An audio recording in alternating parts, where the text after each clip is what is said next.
जय शिवराय मंडळी. आता नुकताच एक व्हिडिओ पाहिला मी. सिंहगडावरचा व्हिडिओ आहे तो.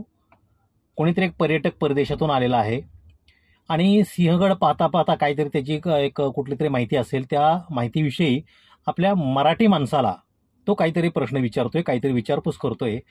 आणि त्यानं विचारपूस केली असता ही आमची महाराष्ट्रातील मराठी असणारी मंडळी त्याला काहीतरी ओबडधोबड इंग्रजीत बोलतात आणि शेवटी तुझ्या आईची गांड असं असते त्यांना शिव्या देतात. म्हणजे बघा, छत्रपती शिवरायांचं चरित्र अभ्यास न करता, छत्रपती शिवरायांच्या कार्याची ओळख करून घेण्याकरता, त्याची माहिती करून घेण्यासाठी साता समुद्रापलीकडून परदेशातून लोक या ठिकाणी येतात, छत्रपतींची माहिती घेतात, त्याचा अभ्यास करतात.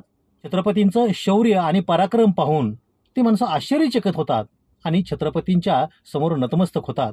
आणि अशा परदेशी पर्यटकांशी आम्ही कसं वागावं याची साधी अक्कल सुद्धा आमच्यासारख्या मराठी माणसांना असू नये, ही खूप दुःखदायक गोष्ट आहे. तो विदेशी पर्यटक सिंहगडावरच का आला होता? तर त्यानं काहीतरी महाराष्ट्राविषयी ऐकलं असेल, छत्रपती शिवाजी राजांविषयी काय ऐकलं असेल, त्यांच्या मावळ्याविषयी ऐकलं असेल, त्यांच्या स्वराज्याविषयी काहीतरी ऐकलं असेल, किंवा आमच्या महाराष्ट्रातील जनता छत्रपती शिवरायांवर खूप प्रेम करते आणि ते आपल्याशी किंवा छत्रपती शिवरायांची माहिती विचारणाऱ्यांशी खूप अदबीने वागतात, मानानं वागतात, असंही कदाचित त्यानं ऐकलं असेल. म्हणून त्यानं सहजगतीनं त्या युवकांना विचारलं आणि त्या युवकांनी त्यांच्याशी असं गैरवर्तन केलं. मग मला सांगा, त्या परदेशी नागरिकानं आपल्या या भारतातील, आपल्या या महाराष्ट्रातील या शिवप्रेमींचा किंवा या छत्रपतींच्या शिवरायांच्या महाराष्ट्रातील तरुणांचा किंवा त्या तरुणाविषयी त्याचं काय मत बनलं असेल किंवा त्यांच्या या वर्तनावरून त्याला काय बोध झाला असेल, हे विचार करण्यासारखं गोष्ट आहे. तो एक पर्यटक आहे, तो एक माहिती घेण्यासाठी आलेला तो एक परदेशी पाहुणा आहे आणि परदेशी पाहुण्यांशी कसं वागायचं याची अक्कल आमच्याकडे नसणं ही खूप मोठं दुर्दैव आमचं आहे. याच्यातून नक्कीच त्याला आमच्याविषयी चुकीचा बोध झालेला असणार, याच्यातून नक्कीच त्याला आमच्याविषयी चुकीचा संदेश गेलेला असणार. त्या पर्यटकाशी अशा प्रकारे उद्धट बोलणाऱ्या त्या पोरांवर कारवाई झाली पाहिजे आणि शिवप्रेमींनी त्यांना ठोकून सुद्धा काढलं पाहिजे. पुन्हा इतर पर्यटकांशी किंवा छत्रपतींच्या त्या पवित्र असणाऱ्या सिंहगडावर, रायगडावर, इतर कुठल्याही किल्ल्यावर अशी अपशब्द वापरण्याची हिंमत कोणाची झाली नाही पाहिजे. हे तर झालंच पाहिजे. परंतु त्याच्या आईला माझी विनंती आहे, त्याच्या आईला मला सांगायचं आहे की छत्रपतीच्या लहानपणीची एक गोष्ट आठवते, मी पण अशी ऐकलेली आहे, ती गोष्ट आठवते. कुणीतरी छत्रपती शिवरायांना बाईचा नाच पाहण्याकरता घेऊन गेले होते. जिजाऊ आईसाहेबांना कळालं की छत्रपती शिवराय हे बाईचा नाच पाहण्यासाठी गेलेले आहेत, तेव्हा त्या छत्रपती परत येण्याची वाट पाहत बसल्या. शिवराय आले आणि शिवरायांना त्याने विचारलं, कुठे गेला होता? तेव्हा छत्रपती शिवरायांनी निसंकोचपणे सांगितलं, बाईचा नाच पाहायला गेलो होतो. तेव्हा जिजाऊ आईसाहेबांनी त्यांना सांगितलं, तुम्हाला बाईचा नाच पाहण्याचीच एवढी आवड असेल तर बाहेर जाण्याची गरज नाही, आम्ही घरामध्ये आम्ही नाचू, तुम्ही आमचा नाच पहा. कानामध्ये शिसं ओतल्यासारखं शिवरायांना झालं आणि शिवरायांनी कान घट्ट धरले आणि म्हटले, आई साहेब,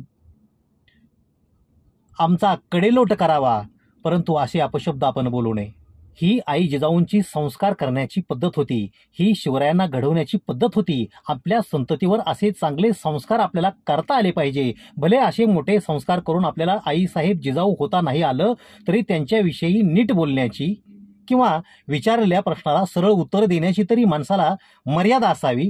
तेव्हा त्याच्या आईला माझी विनंती आहे, ज्याप्रमाणे आई जिजाऊंनी छत्रपती शिवरायांच्या त्या बालमनावर ते संस्कार होऊ दिले नाहीत, ते संस्कार बाईच्या नाचाचे विचार झुगारून द्यायला भाग पडलं आईसाहेबाच्या संस्काराने, तसं या मुलाच्या आईला माझी विनंती आहे, आपण सुद्धा आपल्या मुलाला विचारा, बाबा रे, तुला त्या फॉरेनरच्या आईची गांड कशाला बघायची आहे? गांड माझ्याकडे सुद्धा आहे. माफ करा, मी थोड्याशा घाणेरड्या भाषेत बोलतोय, परंतु औषधाची गोळी ही कडू असते आणि ती कडू औषधाची गोळी खाल्ल्याशिवाय रोग बरा होत नाही. तसं काही कटू शब्द वापरल्याशिवाय आपली चूक प्रखरतेने, प्रकर्षाने आपल्या लक्षात येणार नाही. तेव्हा त्याच्या आईला माझी विनंती आहे, तुम्ही त्याला सांगा, त्या फॉरेनरच्या आईची गांड म्हणू नको, तुझ्या आईला सुद्धा गांड आहे.